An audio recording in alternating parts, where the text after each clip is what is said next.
Fine student, देखो noun, noun class number 4, class number 4। अच्छा, पिछले क्लास में क्लास नंबर 3 में बेसिकली हम लोग डिस्कस किए कि कैसे सिंगुलर नाउन से प्लूरल नाउन बनाया जाता है, करेक्ट। तो 10 तरीका 10 टाइप्स हम लोगों ने देखा कैसे बनाया जाता है।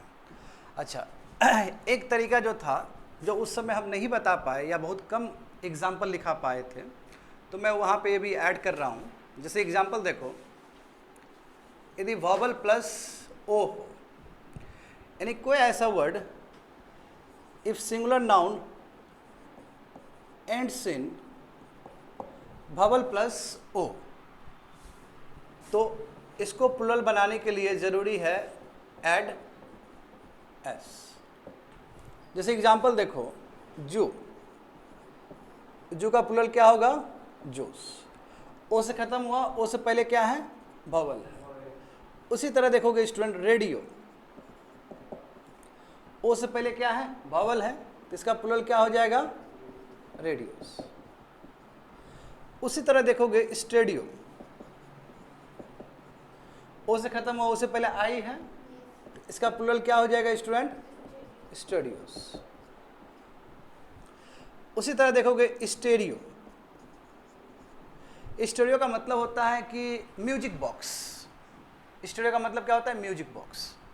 देखो ओ से पहले ई है ना, इसका प्लूरल क्या हो जाएगा? स्टेरियोस। समझ गए ना? इस तरह, जैसे एग्जाम्पल एक और लिखा देते हैं, जैसे वीडियो, इसका प्लूरल क्या हो जाएगा? वीडियोस। कंगारू, कंगारू जानते हो? कंगारू एक जानवर है, अपने बच्चे को साथ ही कैरी करता है, ठीक है, और ये नेशनल एनिमल है ऑस्ट्रेलिया का। तो इसका प्लूरल क्या हो जाएगा स्टूडेंट? हाँ, कंगारूस। तो हमेशा इस बात को याद रखना है, यदि कोई भी सिंगुलर नाउन ओ से ख़त्म हो रहा हो और उससे पहले वॉवल्स आए, तो उसको प्लूरल करने का तरीका क्या है? Generally you have to add only S, ऐसे ही ऐड करना, जैसे रूल नंबर 1 में हम लोग कर रहे थे। ठीक है, समझ गए ना? हाँ, पिछले क्लास में, क्लास 3 में हम ज़्यादा एग्जाम्पल नहीं बता पाए थे, तो that's why I am correcting my self.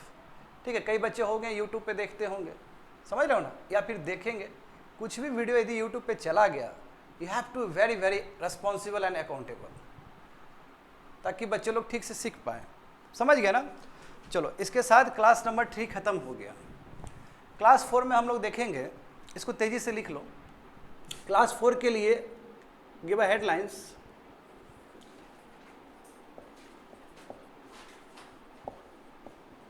Observation of nouns, यानी कि नाउन को पढ़ते वक्त, समझते वक्त क्या क्या चीज़ का ख्याल रखना है, that is the observation of nouns.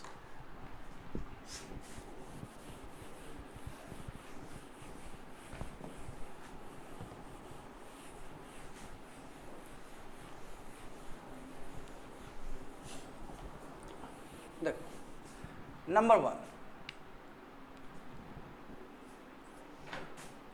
Some nouns, student लिखोगे साथ साथ, some nouns look like plural, some nouns look like plural, but they are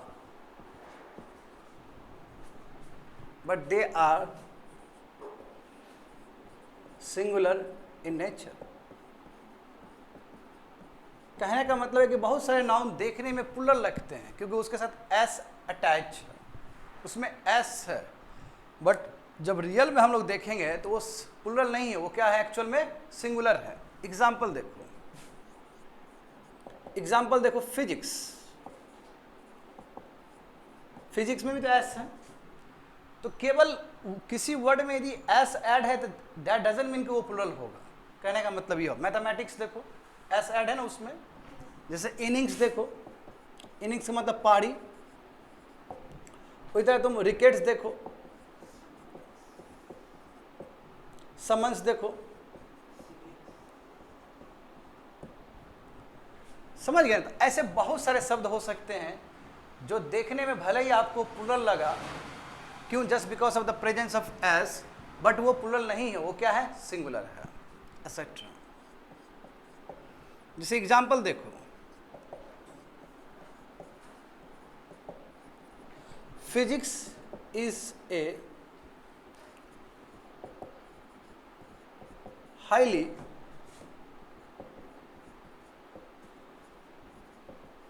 interesting subject. देखो कैसे पता चला कि फिजिक्स सिंगुलर है? इससे भी पता चल रहा है, इससे भी पता चल रहा है, और इससे भी पता चल रहा है। करेक्ट? हाँ, तो भले ही हमें देखने में प्लुरल लगा हो, बट वो प्लुरल नहीं है, वो क्या है? सिंगुलर है। समझ गए ना? So simple. इसको लिख लोगे स्टूडेंट्स? हाँ, जैसे रिकेट्स है, चलो रिकेट्स का ही बना देते हैं।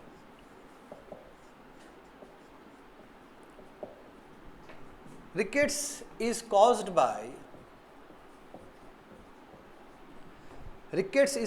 by malnourishment.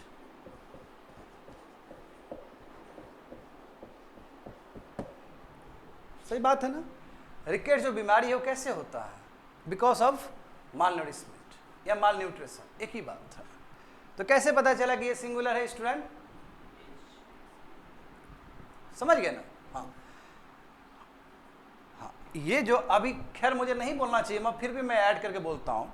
ये जो फर्स्ट सेंटेंस लिखा है ये एक्टिव वॉइस में है, बट जो सेकंड सेंटेंस लिखा है वो पैसिव वॉइस में है। ठीक है? तो नहीं भी समझोगे चलेगा, क्योंकि अभी जस्ट ग्रामर स्टार्ट किए हैं। समझ गए ना? चलो राइट डाउन दिस थिंग, इसको लिख लो तेजी से। And it's your duty to make some sentences. जो भी बाकी दिए हैं उसमें कुछ सेंटेंस बनाने का प्रयास करोगे, सेंटेंस बनाओगे तभी ग्रामर रहेगा आगे साथ में। Try to make your own sentence. यहाँ पे सेल्फ लिख दो और अपना खुद का एक सेंटेंस बनाओ at least.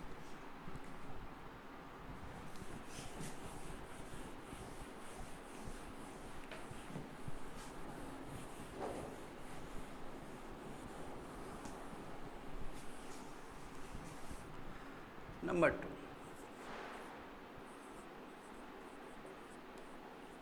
some nouns like dozen, score, pair, 100,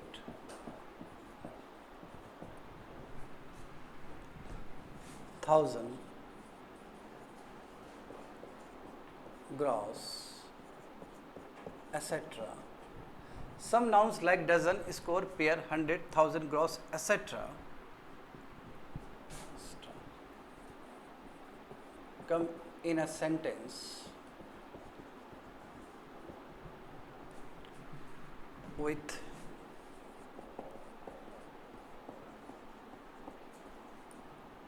numeral adjective, with a numeral adjective, don't make them plural. Don't make them plural. In absence of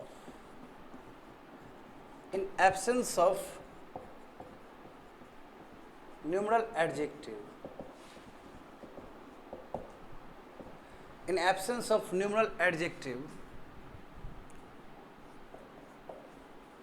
these nouns can be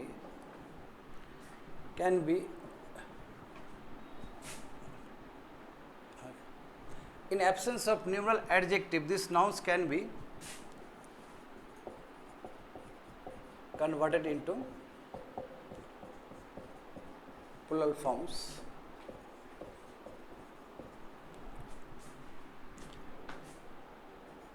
by adding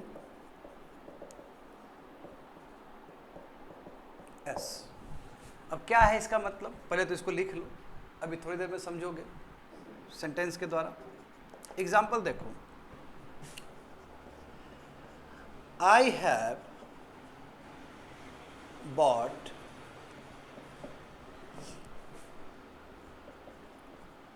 to dozen of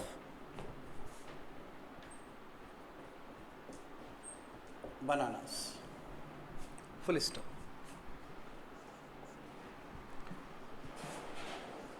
He sold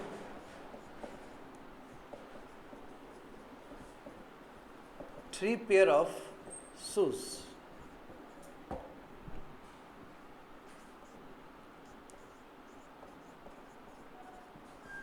Dozens of eggs were rotten.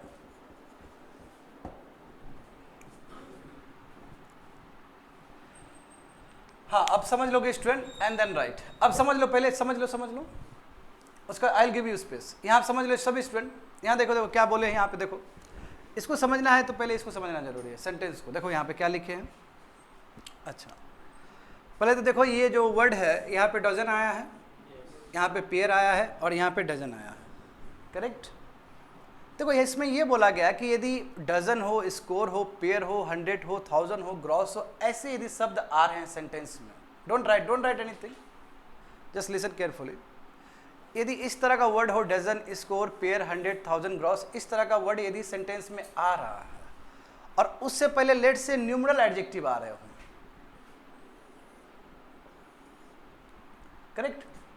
Number is playing the role of adjective, समझे। यदि number adjective का role play कर रहा होता तो हम उसको numeral adjective कहते हैं। न्यूमरल एडजेक्टिव आपका ऑर्डिनल भी हो सकता है, कार्डिनल भी हो सकता है। ये सब एग्जांपल है कार्डिनल का, जिसमें 1 2 3 4 5 हो। यदि फर्स्ट, सेकंड, थर्ड, फोर्थ होता तो वो एग्जांपल होता ऑर्डिनल का, क्योंकि वो सीक्वेंस को दिखा रहा है, वो ऑर्डर को दिखा रहा है, समझे ना। तो ये क्या है, नंबर है। यदि इस तरह का वर्ड से पहले, इस तरह के नाउन से पहले यदि नंबर आ रहा है तो इस तरह के नाउन कभी भी प्लुरल नहीं करना चाहिए हमें। डजन ही लिखना चाहिए, डजन्स नहीं लिखना चाहिए, भले वो प्लुरल हो उसके अंदर। पेयर लिखना चाहिए, पेयर्स नहीं लिखना चाहिए, भले वो पेयर प्लुरल हो अपने आप में। बट यदि मान लो कि न्यूमरल एडजेक्टिव नहीं हो, जैसे देखो सी में न्यूमरल एडजेक्टिव नहीं है ना, तो उस केस में हम लोग एस लगा सकते हैं, उस केस में उसको हम प्लुरल कर सकते हैं। आया समझ में। तो यहाँ से एक कॉमन मिस्टेक मैं सभी विद्यार्थी को बताना चाहूँगा, जैसे बैंक में जब डिपॉजिट करते हो ना पैसा, तो क्या लिखते हो, 20,000 ओनली। तो ये स्टेटमेंट सही है, नहीं है ना, यहाँ पे ऐसा नहीं लगना चाहिए। बात समझे, समझ में आ रहा है क्या बोल रहे हैं। सभी लोग बैंक गए ही हो, डिपॉजिट करते हो ना, लिखते हो ना, तो जब आपने नंबर यहाँ पे लगा दिया, आपने न्यूमरल एडजेक्टिव लगा दिया, चाहे 100 हो, 1000 हो, लाख हो, इसको प्लुरल करने की कोई जरूरत नहीं है, वो अपने आप में प्लुरल हो गया। अब देखो, अब इस स्टेटमेंट को मैं पढ़ता हूँ, अब बढ़िया सुनना। Some nouns like dozen, score, pair, 100, 1000, gross etcetera come in a sentence with a numeral adjective, with a numeral adjective, don't make them plural. इसको प्लुरल बनाने की जरूरत नहीं है। डजन को डजन्स लिखने की जरूरत नहीं है, पेयर को पेयर्स लिखने की जरूरत नहीं, स्कोर को स्कोर्स लिखने की जरूरत नहीं, 100 को हंड्रेड्स लिखने की जरूरत नहीं है, समझे। But in absence of numeral adjective, मान लो कि यहाँ पे न्यूमरल एडजेक्टिव नहीं आया, तो उस केस में हम लोग noun can be converted into, noun को हम लोग प्लुरल फॉर्म में कन्वर्ट कर सकते हैं बाय एडिंग सिंपली एस। समझ गया ना, लिख लो इस चीज को।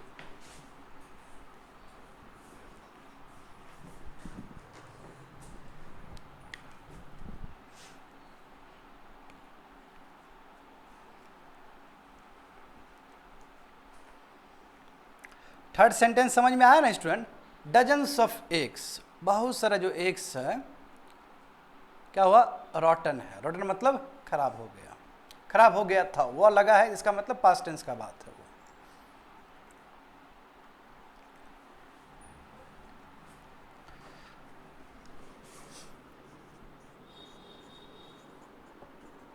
Pairs of shoes are damaged, are damaged. बहुत सारे जो शूज हैं क्या है, वो डैमेज्ड है।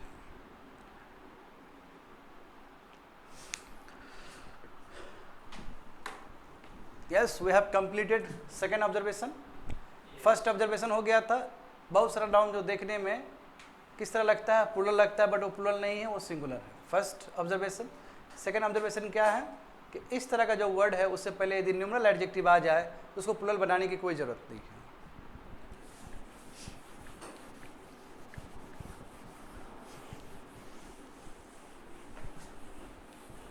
ठीक है, ठीक है, okay okay, write down, write down.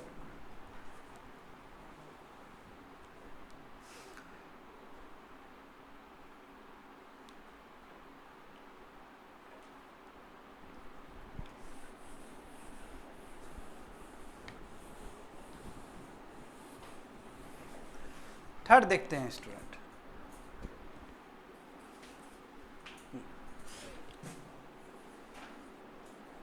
some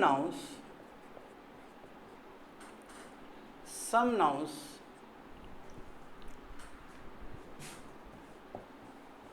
that are uncountable,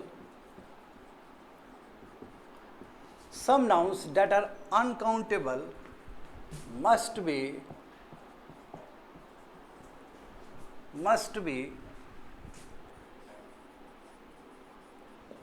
treated as singular noun। ये तो मैं पहले ही बता चुका हूं स्टूडेंट कि बहुत सारे नाउन जो होते हैं जो अनकाउंटेबल नाउन है, तो अनकाउंटेबल नाउन है इसका मतलब क्या है कि बाय डिफॉल्ट वो क्या हो जाएगा, सिंगुलर हो जाएगा। सही बात है ना, वो सिंगुलर हो जाएगा।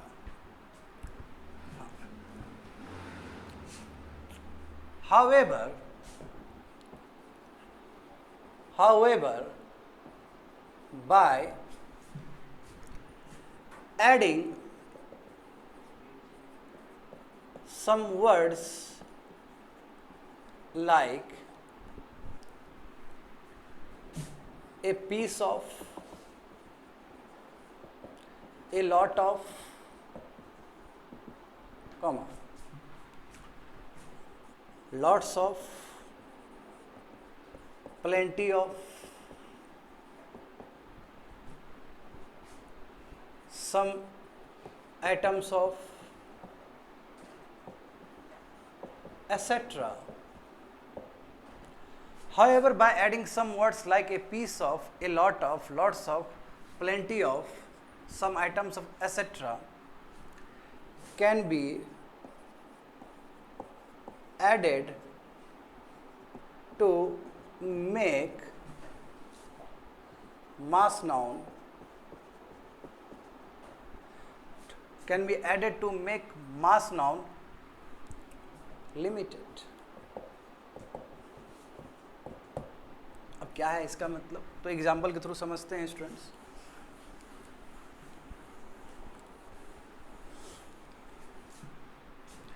Example,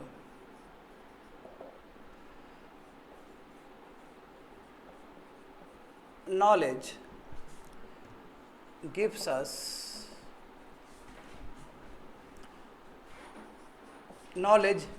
us confidence।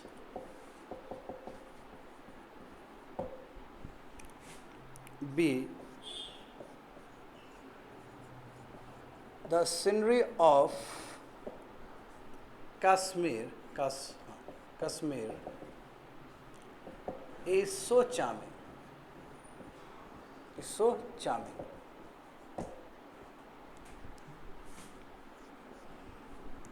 He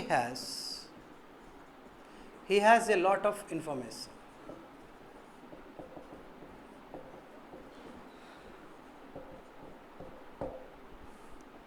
D, he purchased some items of furniture।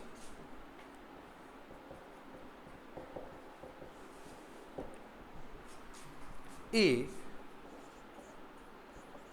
he has, let's say he has many informations।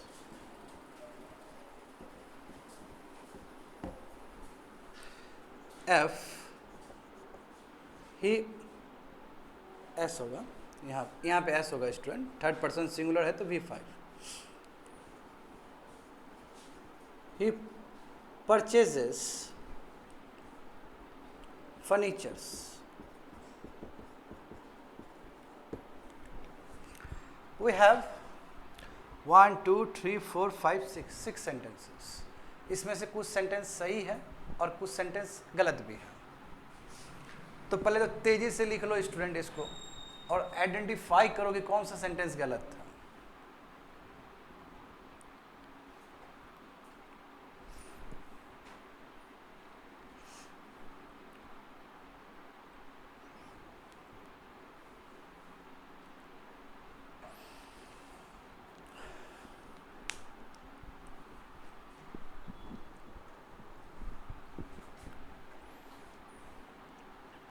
यो तुम बताओ, चूंकि तुम लिख चुकी हो इसलिए मैं पूछ रहा हूं तुमसे.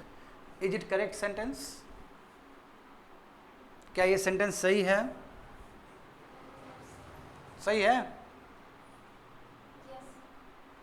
सुनो, is it correct sentence? Number B.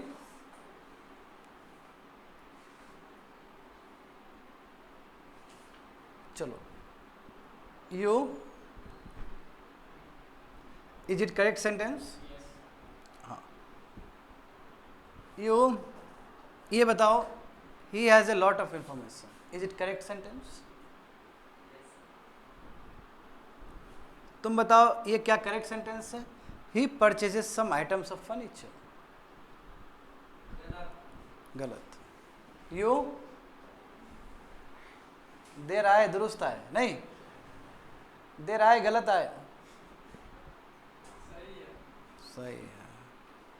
Hint मिल गया क्या? चलो तुमसे ही पूछ लेते हैं. ये बताओ, ये क्या है? अच्छा, हाँ. He has many informations. ये क्या सही है? ये सही है. He purchases furnitures. नो. अब समझते हम लोग, समझते. चलो ठीक है. नॉलेज, नॉलेज क्या है?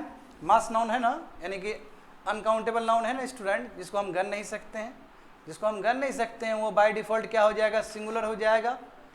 और कोई भी चीज़ सिंगुलर हो तो V1 से लेके V5 तक का जो वर्ब है, कौन सा वर्ब उसके साथ अटैच होगा? यदि प्रेजेंट टेंस का बात कर रहे हैं तो V5. तो ये सेंटेंस सही है. Knowledge gives us confidence. Correct statement. The scenery of Kashmir is so charming. ये भी सेंटेंस सही है, क्योंकि ये जो है ये अनकाउंटेबल नाउन है. जब ये अनकाउंटेबल नाउन होगा तो जाहिर सी बात है जो वर्ब आना चाहिए वो सिंगुलर आना चाहिए. तो ये भी सेंटेंस सही है. यानी कि जो ब्यूटीफुल चीज़ है कश्मीर, जो सीन है कश्मीर का, जो वादी है कश्मीर का, बहुत ही लुभावना है. That is the meaning of this sentence. Third देखो, he has a lot of information. सही बात है. हम इस तरह लिमिट कर सकते हैं. जैसे इंफॉर्मेशन अनकाउंटेबल है ना, मगर फिर भी उसका लिमिट बांध सकते हैं, उसका लिमिट तय कर सकते हैं बाय एडिंग सम वर्ड्स. तो ये स्टेटमेंट आपका सही है. उसी तरह he purchases some items of furniture, ये भी सही है. बट ये गलत हो जाए क्योंकि इसमें एस ऐड है, और ये भी गलत हो जाए क्योंकि इसमें एस ऐड है. तो डायरेक्ट आप एस ऐड करके अनकाउंटेबल को प्लूरल नहीं बना सकते. एक तो अनकाउंटेबल सिंगुलर है, मगर इसका यदि सिंगुलर होने के बाद भी यदि आप ज़्यादा दिखाना चाहते हो या कम दिखाना चाहते हो तो उसके लिए कुछ स्पेशल वर्ड्स हैं. ये सभी चीज़ तो देखो, अब मैं पढ़ता हूँ, समझने का प्रयास करना. Some nouns that are uncountable must be treated as singular nouns. यानी कि कई ऐसे नाउन्स हैं जो कि अनकाउंटेबल होते हैं, उसको हमें सिंगुलर के भांति देखना चाहिए. हाउएवर, बट कुछ वर्ड्स ऐड करके हम लोग इस जो अनकाउंटेबल उसका भी लिमिट फिक्स कर सकते हैं, उसको भी हम लोग लिमिटेड बना सकते हैं. तो इसमें क्या है कि इसको लॉट ऑफ इंफॉर्मेशन है, इसके पास बहुत ज़्यादा इंफॉर्मेशन है. सब इंफॉर्मेशन ऐसा तो बात मैं नहीं कर रहा हूँ, बहुत सारा इंफॉर्मेशन है. तो बहुत सारा मतलब बहुत पूरा में थोड़ा सा ज़्यादा कुछ अमाउंट. इसमें देखो फर्नीचर, फर्नीचर एक पूरा हो जाएगा बहुत सारा, उसमें कुछ आइटम्स. तो ये जो लिमिटेड वर्ड का मतलब क्या है कि अनकाउंटेबल वाला जो चीज़ है उसका कुछ दायरा फिक्स कर रहा है. लेट से अनकाउंटेबल ऐसा कोई दायरा ही नहीं है, मगर ऐसे वर्ड्स को यूज़ करके कुछ इसका दायरा फिक्स किया जा रहा है, उसको लिमिट किया जा रहा है. आया समझ में ना? ठीक है, नहीं लिखे हो तो लिख लो इस चीज को।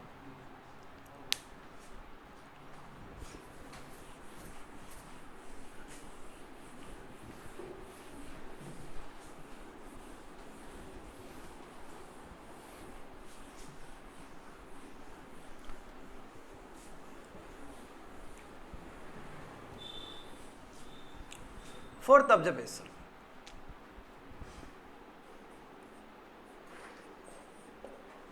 if a collective noun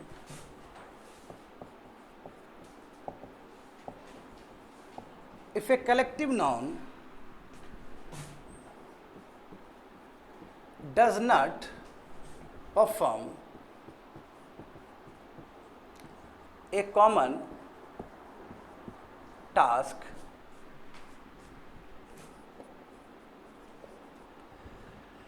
if a collective noun does not perform a common task, it becomes a plural noun. यदि कलेक्टिव नाउन जिस चीज के लिए बना है, अच्छा कलेक्टिव नाउन किस चीज के लिए बना है? एक सिंगल टारगेट को परफॉर्म करने के लिए। आर्मी किस चीज के लिए बना है बताओ? बॉर्डर सिक्योरिटी के लिए। पुलिस किस चीज के लिए बना है? लॉ एंड ऑर्डर के लिए। ज्यूरी किस तरह किस लिए बना है? जजमेंट पास करने के लिए ऑन सम इश्यूज। सही बात है ना? यदि वो अपने गोल से भटक गया, यदि वो सिंगल टारगेट परफॉर्म नहीं कर रहा है, तो कलेक्टिव नाउन अब सिंगुलर नहीं रहेगा, वो क्या बन जाएगा? प्लूरल बन जाएगा। एग्जाम्पल देखो,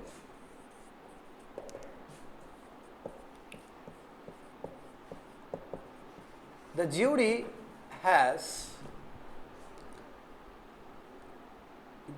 has given its verdict.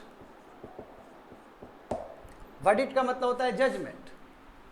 Jury ने क्या किया? अपना जजमेंट दिया। बी देखो,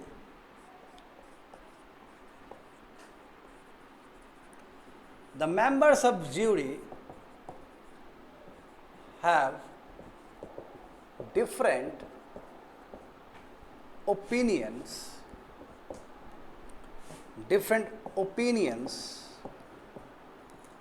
on that issue. अच्छा, ये ज्यूरी किस तरह काम कर रहा है स्टूडेंट लोग? कलेक्टिव नाउन की तरह काम कर रहा है, तभी तो सिंगुलर है यहाँ पे। ये किस तरह काम कर रहा है? सिंगुलर नाउन की तरह काम कर रहा है। दिख रहा है तुम लोग को? ये सिंगुलर नाउन की तरह काम कर रहा है because of the presence of singular verb.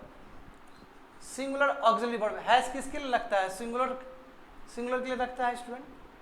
तो यहाँ पे ज्यूरी कलेक्टिव नाउन की तरह ही काम कर रहा है। जब कलेक्टिव नाउन की तरह काम कर रहा है तो बाय डिफॉल्ट क्या हो जाएगा? वो सिंगुलर नाउन हो जाएगा। बट यहाँ पे देखो, यानी कि ज्यूरी ने क्या किया? अपना वर्डिक्ट दिया किसी एक इशू पे, और सबने सर्वसम्मति से दे दिया। उसी के लिए बनाए थे ज्यूरी को। मैं दूसरा देखो, दूसरा स्टेटमेंट क्या है? द मेंबर्स ऑफ ज्यूरी, जितने भी सदस्य हैं ज्यूरी में, वो सबका अलग अलग ओपिनियन है किसी इशू को लेके। तो उसने जिस चीज़ के लिए उसको बनाया गया था वो चीज़ तो पूरा नहीं हुआ उसका। तो ये जो ज्यूरी है, अब ये कलेक्टिव नाउन नहीं रहा विद्यार्थी लोग। ये क्या बन गया? अब प्लूरल नाउन बन गया। ये प्लूरल नाउन बना तभी तो plural set of parts of speech आया है उसके साथ। देख रहे हो? डिफरेंट ओपिनियंस ऐसे लगाओ यहाँ पे। ये है उसके साथ हैव है, ओपिनियंस। ये दो शब्द आपको चीख के कह रहा है कि ज्यूरी अब कलेक्टिव नाउन नहीं रहा, वो प्लूरल नाउन बन गया। समझ गए? उसी तरह देखो example, Indian cricket team is performing well, यानी कि भारतीय जो क्रिकेट टीम है वो बहुत ही अच्छा खेल रहा है। हाँ, प्रेजेंट कंटिन्यूअस टेंस में लिखे हैं इज प्लस वी-आई-एन-जी फॉर्म। तो अभी टीम किस तरह काम कर रहा है? कलेक्टिव नाउन की तरह काम कर रहा है। It is a working as a collective noun. और जब मैं कलेक्टिव नाउन का बात कर रहा हूं तो मैं किस नाउन का बात कर रहा हूं? सिंगुलर नाउन का। तभी तो यहां पे इज लगा है स्टूडेंट। यदि मैं ऐसे कह दूं, इंडियन क्रिकेट टीम मेंबर्स, या द मेंबर्स ऑफ, ऐसे भी लिख सकते हो, या तो मेंबर्स आगे भी लगा सकते हो, पीछे भी लगा सकते हो। Are wearing their uniforms.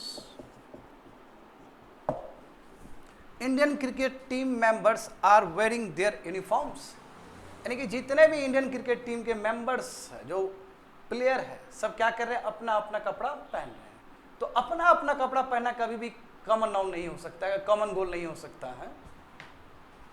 Common goal क्या है, देश को जिताना या देश के लिए खेलना। तो देखो यहाँ पे ये जो टीम जो दिख रहा है तुमको, ये टीम क्या बन गया स्टूडेंट, ये प्लूरल नाउन बन गया। अब ये कलेक्टिव नाउन नहीं रहा। कैसे पता चल रहा है तुम लोग को, आर से, समझे, मेंबर से भी बिल्कुल इसके अंदर का ही चीज को निकाल के बाहर दिखाना भी होता है। एंड यूनिफॉर्म ऑल्सो, समझ गए ना। तो कलेक्टिव नाउन जो ही नहीं कि कलेक्टिव नाउन हमेशा कलेक्टिव ही रहेगा, ऐसा नहीं कि वर्ड देख के तुम ये नहीं बोल सकते कलेक्टिव नाउन की तरह यूज हो रहा है। आपको देखना पड़ेगा सेंटेंस में क्या कलेक्टिव नाउन की तरह काम कर रहा है कि नहीं कर रहा है, यानी कि वो कॉमन गोल के लिए काम कर रहा है कि नहीं कर रहा है। यदि कॉमन गोल के लिए काम नहीं कर रहा है तो अब सिंगुलर नहीं है, उसका स्वरूप बदल चुका है, वो अब प्लूरल बन चुका है, उसको प्लूरल नाउन की तरह ट्रीट करोगे। समझ गए ना।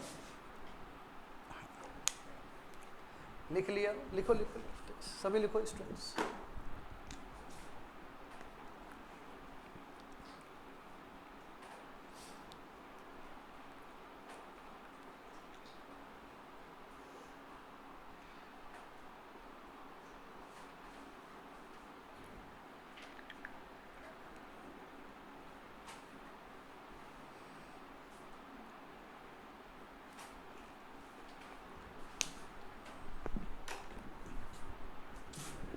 मिटा देना। अच्छा, समझ में आ रहा है ना ये चीज, वेरी सिंपल ना, बहुत ही सिंपल है। नाउन तो बहुत सिंपल है, मैं पहले भी बोल चुका हूं, सबसे इजीएस्ट चैप्टर है नाउन। देखो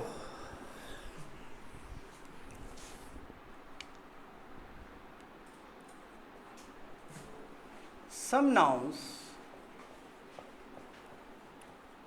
can be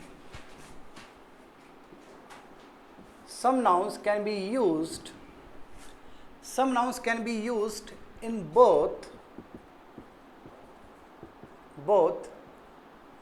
singular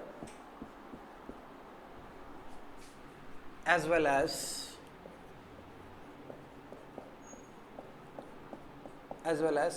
plural forms.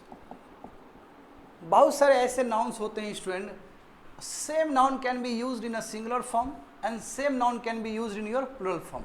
अच्छा, ये देख चुके हैं ना हम लोग क्लास 3 में। एग्जाम्पल देखो, तुम लोग जानते हो एग्जाम्पल, जैसे स्पीसीज हो गया, जैसे सीप हो गया, जैसे फिश हो गया। खैर फिश का हम लोग फिशेस भी बोल सकते हैं या फिश भी बोल सकते हैं, करेक्ट। हाँ, स्पीसीज हो गया, सीप हो गया, फिश हो गया, डियर हो गया, etcetera.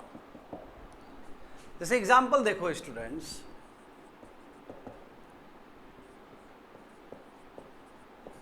there is a deer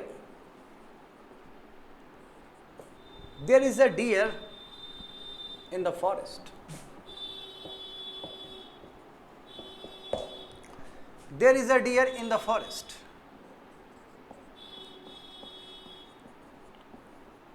There are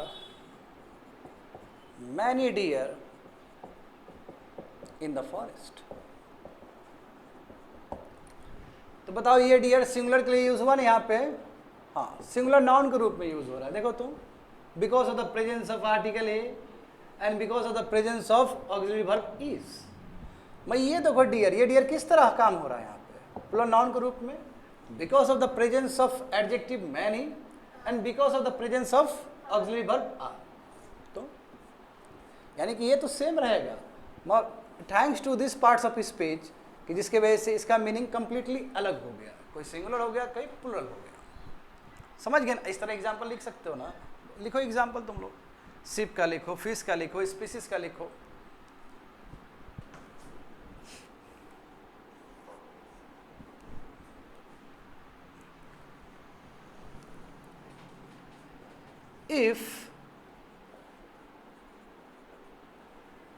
if gender of the subject if the gender of the subject is not clear, if the gender of the subject is not clear, use masculine possessive adjective. जैसे example समझो, no one should abuse his or her neighbor. ये H और ये B है. Second statement है no one should abuse his neighbor.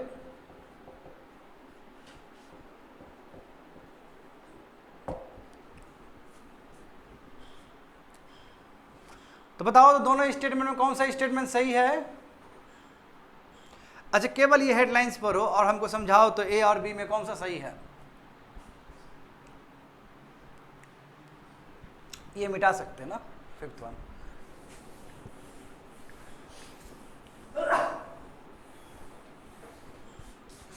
Answer आ गया?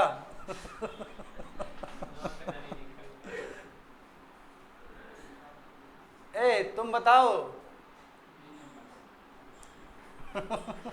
ए बोलो answer कौन क्या हो गए ए और बी में? हाँ,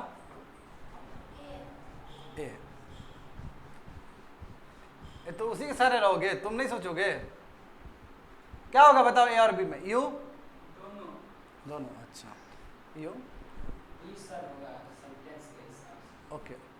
यू फिर से आप बोलो. चेंज करना है डिसीजन. यू देखो, ये कॉमन मिस्टेक हम लोग कर रहे होते हैं एक्चुअली, समझे? ये कॉमन मिस्टेक कर रहे होते हैं. देखो इसमें क्या लिखा गया, विद्यार्थी लोग पहले समझने वाला चीज़ है, ये समझो अच्छे से. देखो, यदि मान लो कि सब्जेक्ट का जेंडर क्लियर ही नहीं हो. अब देखो इसमें सब्जेक्ट का जेंडर क्लियर है क्या? No one. इसका मतलब कोई भी हो सकता है, लड़का लड़की एनिमल कुछ भी हो सकता है ना, कुछ भी हो सकता है. अब बिल्कुल इंसान के बारे में ही कहा जा रहा है. जब नेबर का बात आएगा तो इंसान के बारे में ही हो रहा है. लड़का लड़की कोई भी हो सकता है यहाँ पे. नो वन का मतलब नेगेटिव फॉर्म में.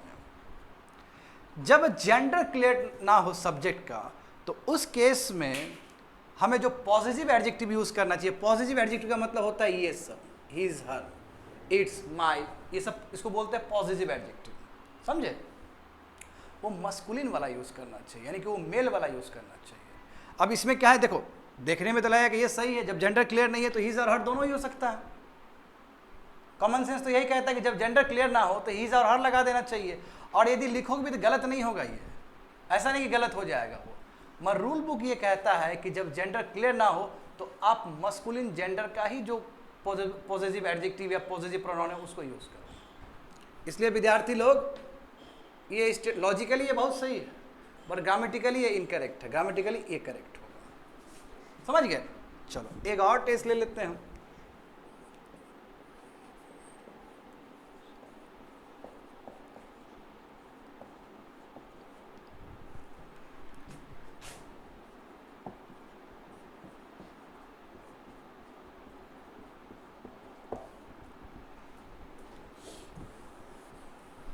One should obey his or her parents. D. One should obey his parents. And E. One should obey one's parents.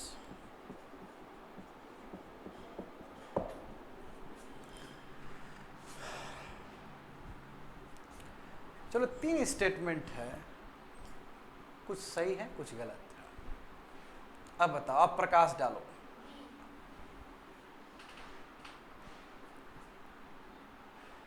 तुम बताओ। हाँ, क्या बात है, भी होगा। यो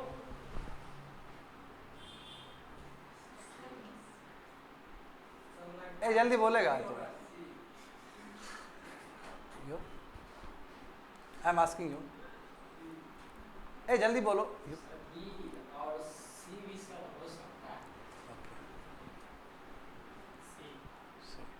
यो आप भी पार्टिसिपेट करिए। देखो स्टूडेंट, ऐसा नहीं कि जो बता रहे हैं वही पूछेंगे हम, ये एक कदम आगे का चीज है।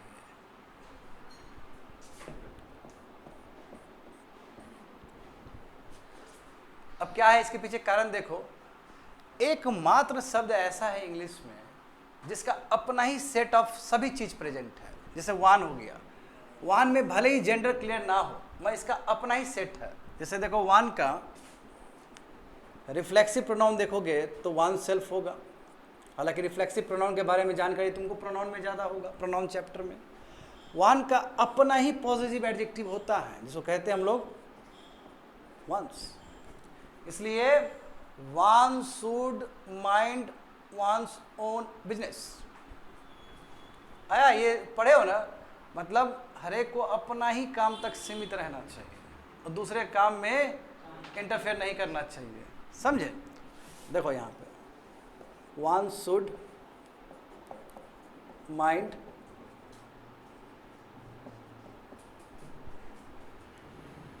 लिख लो, ये प्रभाव है।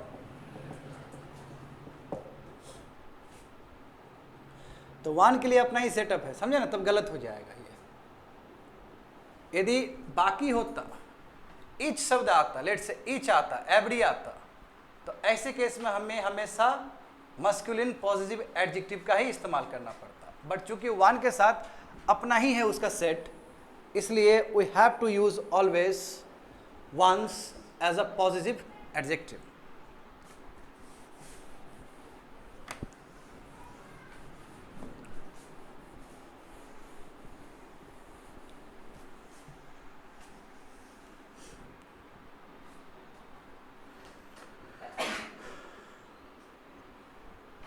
समझ गए ना, कितना हुआ रूल नंबर बताओ? 6। चलो एक और।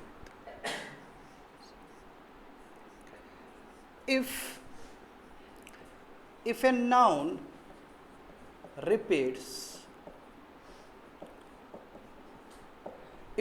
repeats after a preposition,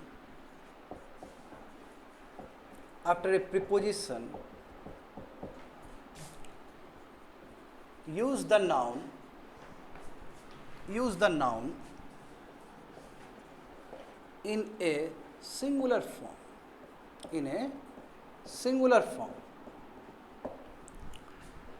क्या है इसका मतलब, समझो। ए, sheep after sheep was destroyed. Sheep after sheep was destroyed.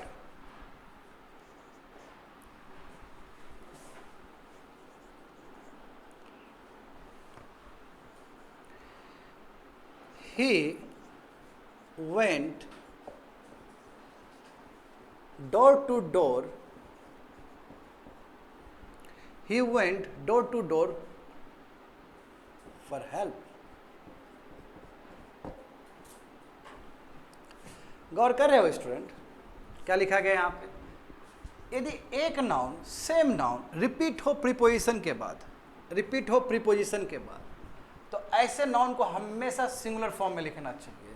इसको शिप्स नहीं लिख सकते, SHIPS नहीं लिख सकते, क्योंकि सेम ही वर्ड रिपीट हो रहा है यहाँ पे। डोर, ये वर्ड सेम ही रिपीट हो रहा है आफ्टर प्रीपोजिशन, ये सबको प्रीपोजिशन कहते हैं, समझे ना। यदि प्रीपोजिशन के बाद सेम ही नाउन रिपीट हो रहा हो, तो ऐसे केस में हमें उस नाउन को सिंगुलर फॉर्म में लिखना चाहिए। बस सवाल ये है कि लिख तो दिए सिंगुलर फॉर्म में, भाव कैसा जनरेट होता है, तो भाव जो जनरेट होगा, जो मीनिंग जो जनरेट होगा, वो हमेशा प्लूरल मीनिंग जनरेट होगा। कैसे? एक शिप आया वो डिस्ट्रॉयड हो गया, फिर दूसरा शिप आया वो भी डिस्ट्रॉयड हो गया, फिर तीसरा शिप आया वो भी डिस्ट्रॉयड हुआ, यानी कि एक से अधिक शिप डिस्ट्रॉयड हुआ है। Ship after ship was destroy, मगर एक शिप एक बार में डिस्ट्रॉय हुआ, फिर दूसरा शिप दूसरा टाइम में डिस्ट्रॉय हुआ। ये सीक्वेंस को दिखाता है, ये इवेंट को दिखाता है कि ये इवेंट एक बार नहीं हुआ था। एक शिप पहले चला गया, फिर दूसरा शिप बर्बाद हुआ, फिर तीसरा शिप बर्बाद हुआ। मैं यदि टोटलिटी में देखा जाए तो है तो प्लूरल वाला चीज ही है। आ रहा है समझ में ना क्या बोल रहे हैं? He went door to door, एक डोर तो नहीं गया, एक से अधिक डोर गया है, मगर एक टाइम में एक ही डोर गया था। तो है तो भले ही प्लूरल चीज, वन टाइम में एक ही चीज हो रहा है। तो ऐसे केस को भले ही आप सिंगुलर लिखो, बट मीनिंग जब देखोगे it gives you the plural meaning. लिखना तरीका क्या है? सिंगुलर है। If a noun repeats after a preposition, use the noun in a singular form. देखो, और सिंगुलर जब आप लिख रहे हो तो आपका वर्ब भी क्या होना चाहिए? सिंगुलर होना चाहिए। You just see the case was. हाँ, कहो सर इसमें क्यों नहीं है? क्योंकि ये पास्ट टेंस था, इधर ही आ गया, इसलिए यहाँ पे नहीं है। समझे? जैसे एक एग्जांपल और देखते हैं, देखो, cow after cow, cow after cow goes for grazing, goes for grazing, यानी कि एक जो कैटल है, एक काउ है, वो ग्रेजिंग के लिए गया। ग्रेजिंग समझते हो ना, घास खाने के लिए, हाँ चरना। एक गए, खा लिए, फिर दूसरा गया पीछे से। तो यदि देखा है तो बहुत सारे कैटल गए हैं, बहुत सारे काउ गए हैं, मगर वन टाइम में एक बार में एक ही चीज हुआ। देखो कैसे पता चला ये सिंगुलर है? B5 समझ गया ना? चलो, that's it for today's class. जो भी बचा हुआ है नेक्स्ट